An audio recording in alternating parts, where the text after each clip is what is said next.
يا أهلا بالأنيموية. وقفنا المرة اللي فاتت مع الفخ اللي هوانج وصديقه وانج لي محضرينه للو هاو، وده بعد ما استدرجوه للغابات الخطيرة علشان يتخلصوا منه بالسبب اللي عمله مع الأخ الأكبر نينج. فقبل ما نبدأ في الجزء بتاعنا النهاردة وهو الجزء الثالث من حكاية لو هاو، ما تنساش لو ما اتفرجتش على الأجزاء اللي قبل كده هتلاقيني سايب لك لينكاتها في الكومنتات، وكمان ما تنساش لايك والاشتراك وتفعيل زر الإشعارات علشان كل الأجزاء اللي جاية توصلك أول بأول. وصلى على النبي عليه أفضل الصلاة والسلام. ويلا بينا نبدأ في حكايتنا النهاردة. الجزء بتاعنا بيبدأ من هجوم وانج لي على لو هاو، والمثير للدهشة ان هوانج هنا بيلاقي ان لو هاو قدر يقضي على وانج لي بضربة واحدة بس. وانج ساعتها بيبقى مستغرب ازاي متدرب من المستوى الثالث بيهزم اخ اكبر من المستوى السادس. علشان كده وانج بيقرر يتدخل بنفسه. لو هاو بيحاول يهرب من المكان ويرجع للسفينة لكنه بيفشل لان هوانج بيطارده.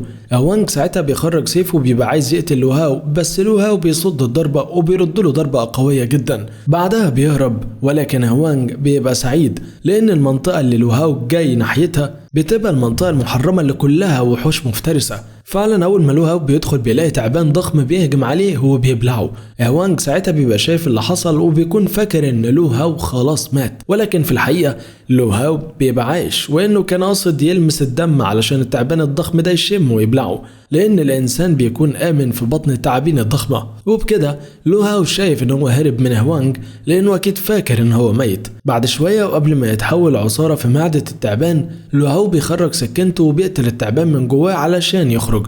مش بس كده، ده كمان بياخد كورة طاقة من جسم التعبان، ودي بتبقى كنز نادر جدا. لو هاو بيكون قدامه مشكلة واحدة بس دلوقتي، وهي جسم التعبان اللي بيكون عايز يتخلص منه علشان محدش يشوفه. واثناء نظرته في الغابة بيلاقي كهف غريب جدا خارج منه طاقة ظلامية رهيبة، وقبل ما يعمل اي حاجة بيتعرض لهجوم من قاتل من مستوى الثالث اسمه تيتيان، وبيكون صعب جدا قتاله في الغابة او حتى الهروب منه، وده بسبب اسلوبه في الهجوم. وعلشان كده لو هاو ما بيكونش قدامه غير ان هو يهرب لكهف التعابين.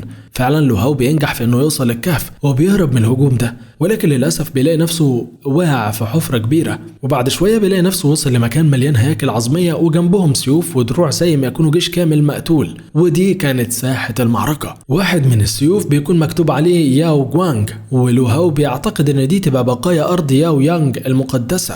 والأسطورة بتقول إن في 7 معابد وأراضي مقدسة بتمثل 7 قوى فنون قتالية مستواها بيبقى عالي جدا، وكانت دي الفترة الذهبية للمقاتلين.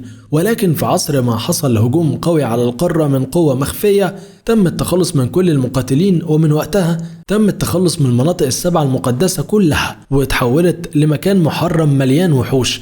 ورغم ان المنطقة المحرمة خطيرة جدا، الا انهم بيقولوا ان في كتير من ميراث عائلة جين في المنطقة، بس برضو اللي بيكون شاغل تفكير لو هاو دلوقتي هو انه ازاي يخرج من المكان ده. بعد جولة صغيرة في المكان، لو هاو بيوصل لنوع من الاحجار اسمه حجر ديكسوان، ودي تبقى مادة اغلى من حبوب الطاقة بتاعة العشيرة، وده لانها بتتكون من طاقة نقية للسماء والارض. لو هاو بيكمل في طريقه لحد ما بيلاقي نور جاي من اخر النفق، ولكنه لما بيقرب منه بيلاقي مكان غريب جدا هو سبب النور ده، والمكان بيبقى عبارة عن مجموعة من البشر اللي محفوظين في الجدار. لو هاو بيلاقي صخرة تحكم، ولما بيقرب منها بتخرج منها طاقة غريبة بتوقعه على الأرض، وبعد ثواني بتخرج السيدة اللي كانت محبوسة في الجدار، ودي تبقى الأميرة من عالم ياو كوانج. وبتنقل كمية معرفة كبيرة جدا لراس لو هاو لأنه الشخص الوحيد اللي قدر يوصل للمكان ده، وبسبب ده لو هاو اكتسب كل مهارات الفنون القتالية لياو جوانج، ولكن للأسف طاقته ما بتكونش كفاية لتفعيلها. ولكن لو هاو بيقرر يستخدم أحجار الطاقة للقاها في الكهف، وده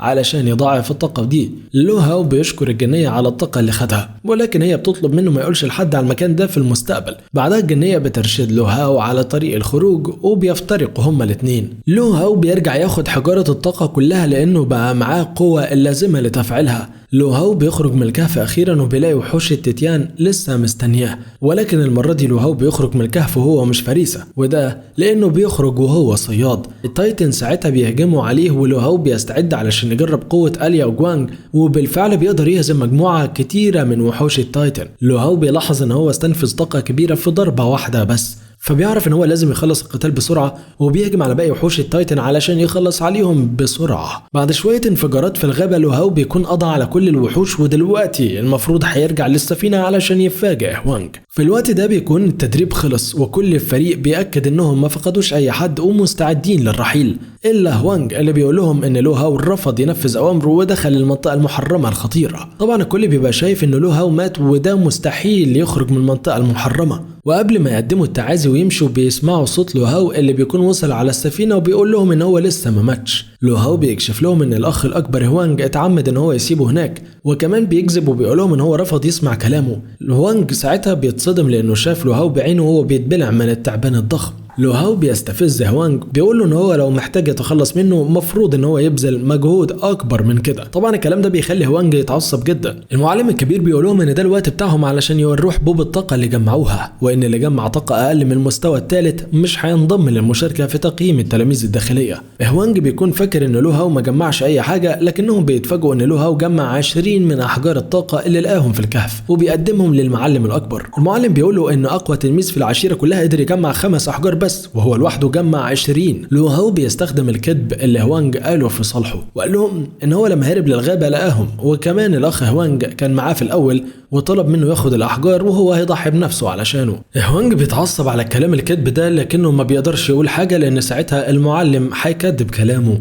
كده هوانج بيتضايق لانه ما كانش عايز لو هاو ينضم للتلاميذ الداخليين لان فرصته لقتله هتبقى اضعف، بس برضه بيبقى عايز ينتقم منه خاصه بعد اللي عمله دلوقتي. بعد فتره بتوصل اشاعات للعشيره ان لو هاو مات في المنطقه المحرمه، علشان كده نينج بيستغل ده وبيروح علشان يضرب زميل لو هاو مره تانية وياخد منه حبوب الطاقه.